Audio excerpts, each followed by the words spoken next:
Hello children, welcome to SS 10th Mathma. இன்னைக்கு என்ன topic பார்க்க போறோம் அப்படின்னா எக்ஸசைஸ் 2.7ல 7th sum. அதுக்கு முன்னாடி this video is sponsored by Mode e-shopping mobile app. Okay, நம்ம டாபிக் உள்ள போலாம். எக்ஸசைஸ் 2.7ல 7th sum. Find the 10th term of a GP whose 8th term is 768 and the common ratio is 2. So solution போட்டுக்கலாம். அதாவது 10th term வந்து கண்டுபிடிக்க சொல்லியிருக்காங்க. 8th term வந்து 768ன்னு அதோட வேல்யூ கொடுத்துருக்காங்க. காமன் ரேஷியோ வந்து 2ன்னு கொடுத்துருக்காங்க. ஸோ நம்ம 8th டேர்ம் கண்டுபிடிக்கலாம். ஸோ சொல்யூஷன் போட்டு கிவன் கொடுத்ததெல்லாம் எடுத்து எழுதலாம்.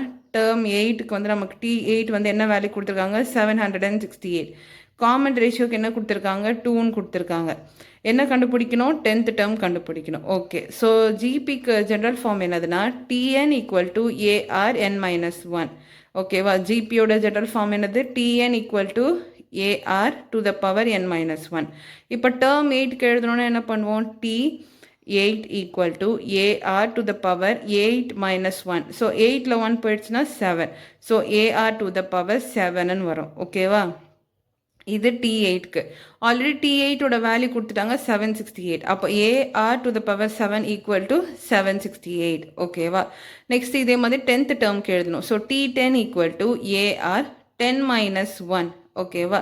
ஸோ 10ல் 1 போயிடுச்சுன்னா 9. அப்போது T10 equal to A R 9 A R to the power 9ன்னு வரும். ஓகேவா? ஸோ இப்போ ஏஆர் டு த பவர் 9 வந்து எப்படி ஸ்ப்ளிட் பண்ணலாம் பார்த்தோன்னா ஏஆர் இந்த 9 வந்து 7 டைம்ஸ் 1 டைம்ஸ் 1ன்னு எழுதலாமா? அதாவது 7 அடுத்தது ஒரு ஆர், தனியாக ஒரு ஆறு, நெக்ஸ்ட் இன்னொரு ஒரு ஆர். ஸோ அதை வந்து A R to the power 7 times R times ஆர்னு ஸ்ப்ளிட் பண்ணி எழுதிக்கிறோம். நமக்கு ஆல்ரெடி தெரியும் ஏஆர் டு த பவர் 7ஓட வேல்யூ என்னது? 768. ஸோ அதை எடுத்துகிட்டு வந்து இங்கே அப்ளை பண்ணிக்கிறோம். A R to the power 7 equal to 768 times ஆரோட வேல்யூ தெரியும், ஏன்னா காமன் ரேஷியோ 2ன்னு அவங்க கொடுத்துருந்தாங்க. ஸோ ஆரோட வேல்யூ வந்து 2. அகெயின் ஒரு ஆர் இருக்குது. So common ratio R equal to 2ன்னு சொல்லி அப்ளை பண்ணிக்கலாம். நெக்ஸ்ட்டு 2 டைம்ஸ் 2 வந்து 4. இப்போ 768 டைம்ஸ் 4 பண்ணுறோம். ஸோ 768 டைம்ஸ் 4 பண்ணும்போது விச் இஸ் ஈக்குவல் டு 3072 அப்படின்னு சொல்லி வரும். ஸோ இது என்னோட வேல்யூ அப்படின்னா டேர்ம் 10ஓட வேல்யூ. ஓகேவா? ஸோ டேர்ம் 8லேருந்து நம்ம டேர்ம் 10 வேல்யூ வந்து கண்டுபிடிச்சிருக்கோம் 372. ஸோ இதே மாதிரி வேறு எந்த கொஷின் கேட்டாலும் இப்போ இவங்க 8 கொடுத்து 10 கேட்டிருக்காங்க. ஸோ இதே மாதிரி வேல்யூ கொடுக்கும்போது நம்ம இதை மாதிரி கம்பேர் பண்ணணும். ஃபஸ்ட்டு அந்த வேல்யூ எடுத்து எழுதிக்கணும். டேர்ம் 8ஓ இல்லை எந்த டேர்ம் கொடுத்துருக்காங்களோ அந்த டேர்மோட எடுத்து எழுதிக்கணும்.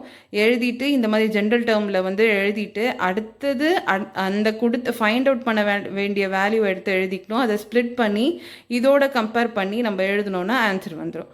ஓகே சில்ட்ரன், நம்ம நெக்ஸ்ட் கிளாஸில் பார்க்கலாம். தேங்க்யூ.